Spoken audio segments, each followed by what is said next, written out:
यात्रा वहां से गुजर के गई?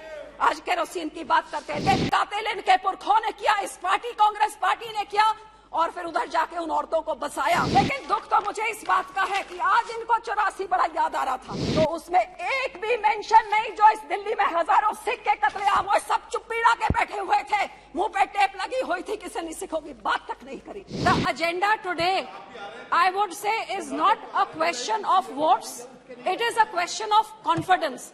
ये सिर्फ एक सिंपल मैथमेटिक कैलकुलेशन की बात तो है ही नहीं, क्योंकि मैथमेटिक्स या न्यूमेरिकल कैलकुलेशन तो इनके पास है, so the motion will fall. I think the key word here is confidence. क्या इस देश में सबका साथ और सबका विश्वास इनके साथ है कि नहीं? किसके साथ है, इनके साथ कि इनके साथ? हकीकत यह है कि आज क्या इस देश के किसान, इस देश के गरीब, इस देश के मजदूर, इस देश के माइनॉरिटी हिंदू, सिख, मुसलमान, ईसाई, क्या इन सब का विश्वास इनके पास है कि नहीं? It is, do they have the confidence in this government?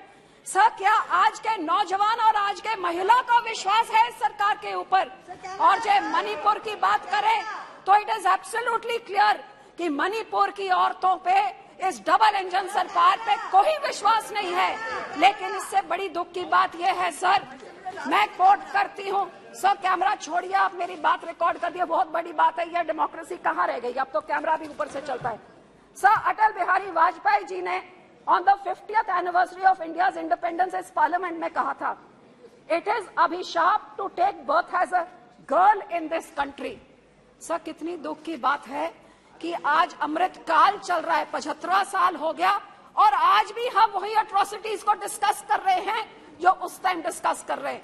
What happened in Manipur is totally shameful and it is एक ह्यूमैनिटी के ऊपर एक कलंक है, और उसकी जितनी सख्त निंदा करी जाए वही कम है। मैं पूछना चाहूंगी कि इस सरकार की माइनॉरिटी कमीशन क्या कर रही है? ये बोले नहीं, गए नहीं। माइनॉरिटी कमीशन के हेड क्या कर रहे हैं? कितनी बारी मणिपुर गए, कितनी बारी नू गए हैं? हमारे पंजाब देखो, हमारे धार्मिक मसलों में इंटरफेयर करने का पूरा टाइम है, इधर जाने के लिए टाइम क्यों नहीं है?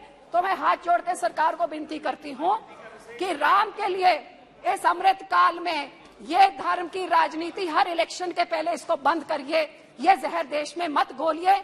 आज हम यहाँ चर्चा, बातें करें बेरोजगारी की, बातें करें गरीबी की, महंगाई की, इन चीजों से ध्यान भटकाने के लिए हम ये सब काम ना करें। साहब, मैंने दोनों पक्षों को सुना, आज मुझे इतनी हैरानी हो रही थी, काश बीच में आपने मुझे बोलने का समय दिया।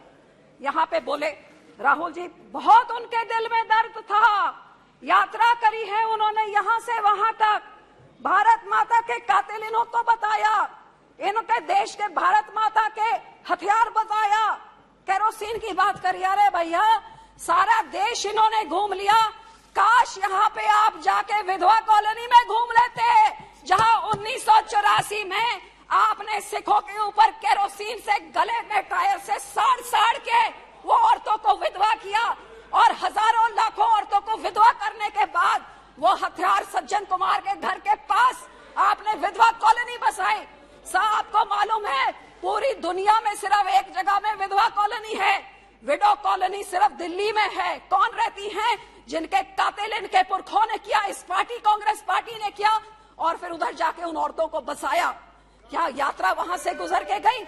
आज केरोसिन की बात करते हैं। लेकिन दुख तो मुझे इस बात का है कि आज इनको 84 बड़ा याद आ रहा था। यहाँ के बोलने वाले भी जब इनको कटाक्ष करना होता है तभी 84 याद आता है। अरे भैया, 9 सालों में 84 को इंसाफ देने का क्यों नहीं अंदर ठोसा इनको? आज तक क्या 84? आप कितनी बारी विधवा कॉलोनी गए हैं? हकीकत ये है, दुख इस बात का है कि जब मणिपुर की बात होती है तो वो राजस्थान की बात करते हैं, वो राजस्थान की बात सुन के तो फिर दोनों रल मिल के 84 की बात करते हैं। ये बहुत हो चुका सर, अब दोनों जने ये सारा ड्रामा, ये सारा नाटक बंद करें। हमारे सिख कौम के साथ हम पूछना चाहते हैं, हम किस पे कॉन्फिडेंस करें?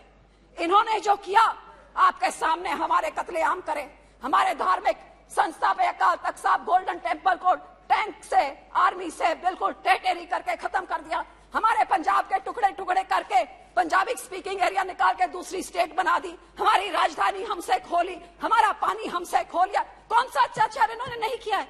लेकिन इन्होंने क्या किया है? ये कौन से कोई कम है? मैं यहाँ पे ये पूछना चाहती हूँ कि जो सिखों ने 1947 में देश का साथ दिया, देश की आजादी के लिए सबसे बड़ी कुर्बानियां हमने दी, हर एक अल्पसंख्यक ने दी, क्योंकि सब माइनॉरिटीज ने देश की आजादी में योगदान दिया। लेकिन मुझे मान है हमारे सिखों ने सबसे बड़ी, जो फांसी की आप लिस्ट में गिन लीजिए, काला पानी में देख लिए, सबसे ज्यादा हमारे पंजाब के जिन्होंने इस देश को आजाद किया।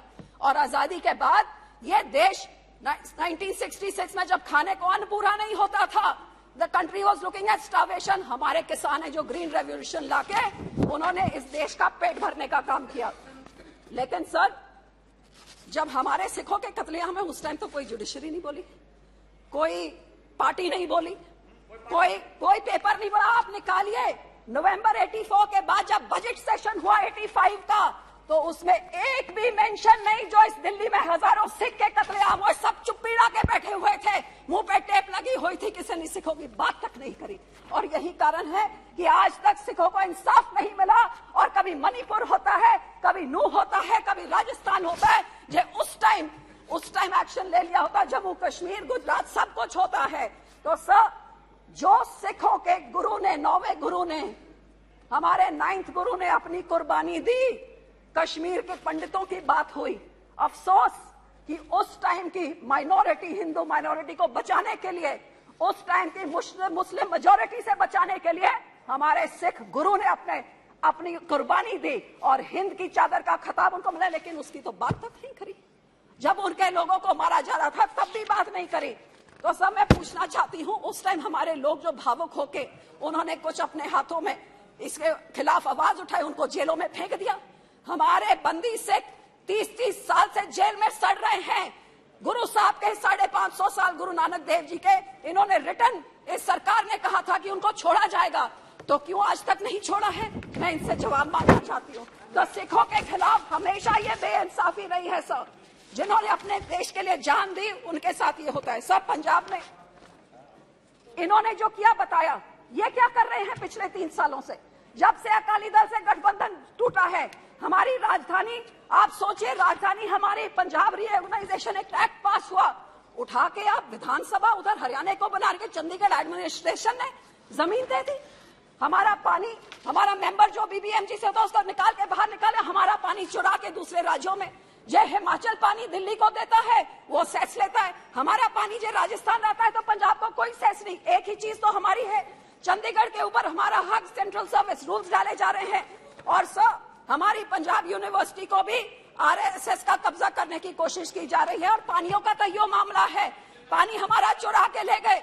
लेकिन आज जब सारा पंजाब पानी में डूबा हुआ है तो उस पंजाब के हाथ पकड़ने के लिए कोई नहीं है। आपको हैरानी होगी सर कि जब हिंदुस्तान में कोई आपदा होती है, जब कोविड हुआ तो यहाँ लंगर सिखों ने लगाया, जब यहाँ पे लॉकडाउन हुआ लंगर सिखों ने लगाया, जब कोविड हुआ आप दोनों से किसी से ऑक्सीजन पूरा नहीं होता, लंगर हमने लगाए।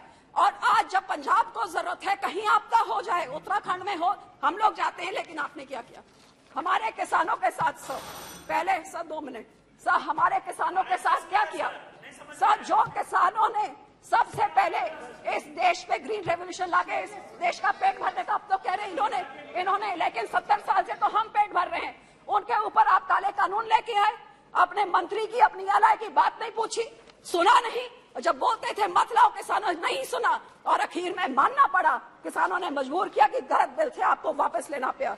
और फिर ये डबल इनकम को क्या करना, डबल डिस्ट्रेस। आज बता दीजिए कौन से राज्य में डबल हो गया इनकम? पेट्रोल, डीजल, फर्टिलाइजर, हर चीज में महंगाई की मार सब झेल रहे हैं।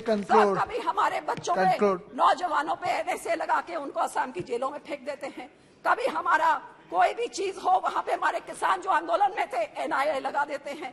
कभी खालसा एक जो मदद करता है जहां उनके ऊपर। बहुत बहुत धन्यवाद मैडम, बहुत बहुत धन्यवाद सर। लास्ट 2 सेकंड सर, आखिर में मैं सिर्फ यही कहना चाहूंगी सर, मानस की जात सब एक को पहचान गो। मानस की एक ही जात होती है, एक पिता एकस के हम बारे की हमारे गुरबानी में सिखाया है। ये सरदार प्रकाश सिंह बादल 5 बारी मुख्यमंत्री रहे, एक दिन फिरकू हिंसा नहीं हुई।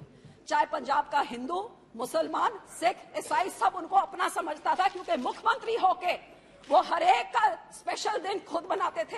हर एक के धार्मिक स्थान पर भगवान वाल्मीकि, गुरु रविदास हुए, दुर्गाना मंदिर हो, हर एक का उन्होंने सत्कार और आदर किया।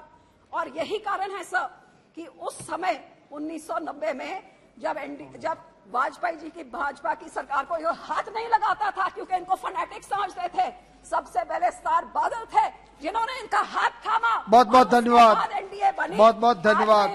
Last point doctor Heena Gavit ji. Sir last point 2 second.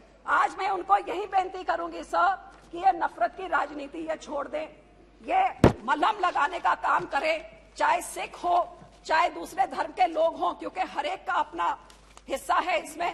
और इस शेर से मैं एंड करूंगी, लगाकर आग शहर को ये बादशाह ने कहा, उठा है तमाशे का शौक बहुत, झुकाकर सर सभी शाह प्रसन्न बोले, हजूर का शौक सलामत रहे, अभी तो शहर बहुत है। बहुत बहुत धन्यवाद। वीके न्यूज, राष्ट्र के नाम।